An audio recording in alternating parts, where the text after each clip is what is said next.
Let's talk about money. There's an interesting debate going on about whether or not we are becoming, or have already become, arguably, a cashless society. There's been lots of talk about your money being held hostage in bank accounts and having access to your account, and whether or not you're going to be limited as to how much cash you can take out at any one time.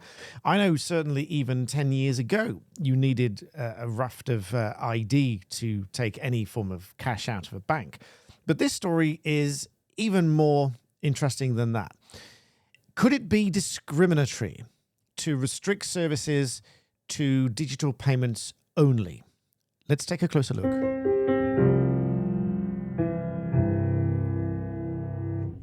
Welcome back to the channel. So in this video, I'm talking about certain areas that are using cash versus digital payments, and certain councils being criticized, such as this one here reported by the BBC.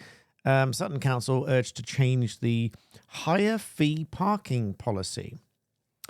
In essence, charging more to use cash than app or card.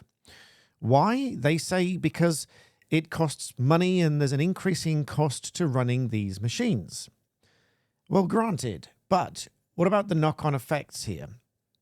Because, and this story is not unique either. It's not unique to the BBC.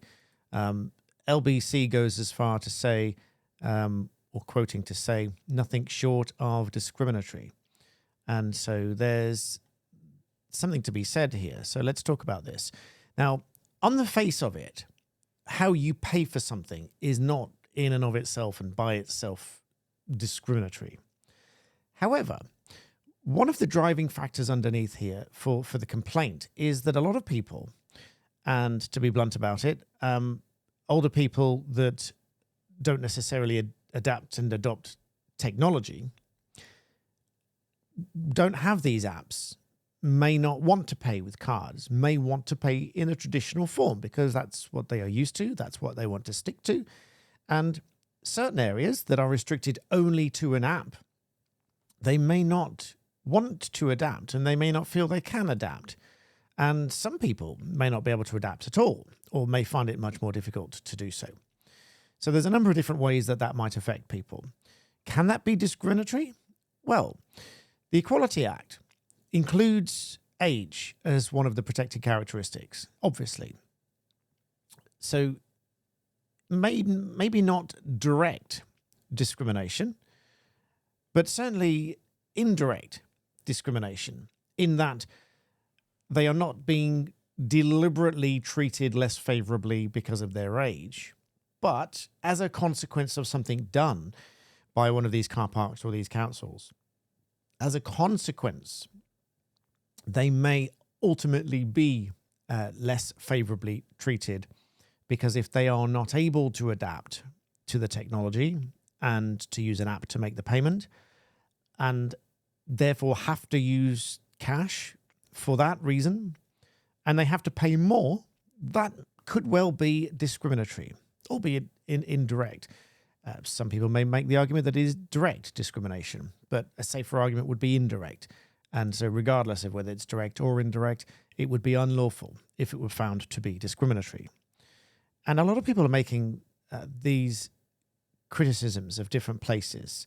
I personally don't have a problem with it, but perhaps I would if I were, let's say, partially sighted, or if there was a new form of payment in 20 years from now that I'm just not willing to or able to learn because of my age then.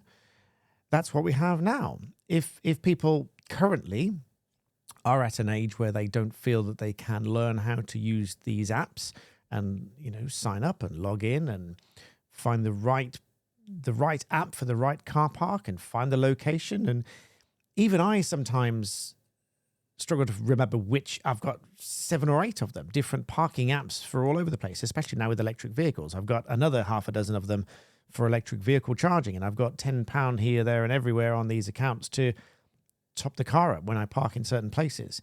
But if you get to a certain age where you just cannot adapt because of your age, with all respect, this may well be discriminatory.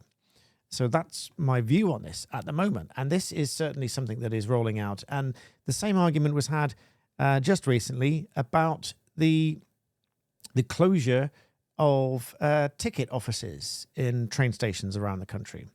The same argument goes there. Again, I'm perfectly happy using my phone and the app to book my train tickets. But if you get to a situation where somebody can't do that and they want to go to the ticket office and say, one return ticket to wherever, please, and get the best price for it, if they only get the best price on the app and they're charged differently, or they close those ticket offices altogether, again, that might even be direct discrimination. But certainly indirect discrimination, because it's a decision and a change made which, whilst it may not have been the deliberate intention to treat them less favorably, the net result is that they are treated less favorably. So my view on that is that it could certainly be indirect, at the very least, discrimination.